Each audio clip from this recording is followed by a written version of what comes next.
Gagawa tayo ng tipid pero festive dish. Tatawagin ko itong rice cooker bringhe.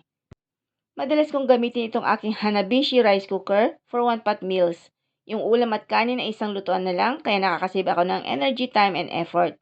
At one of my favorite rice cooker recipe ay itong bringhe. Hugasan ang malagkit na bigas at ibuhos ang first and second coconut milk. Maglagay ng turmeric powder.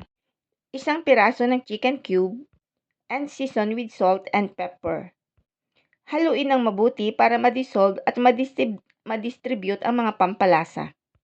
Arrange chicken, longganisa at chorizo de Bilbao. Ilagay ang carrots, bell pepper at green peas over the rice. Cover and turn on the rice cooker. Bago tuluyang maluto, ilagay ang raisins. This is a set it and forget it recipe na di na kailangang bantayan. You get a hearty, delicious, super tipid, and yet festive Kapampangan paella in just 30 minutes without any hard efforts. Serve and enjoy!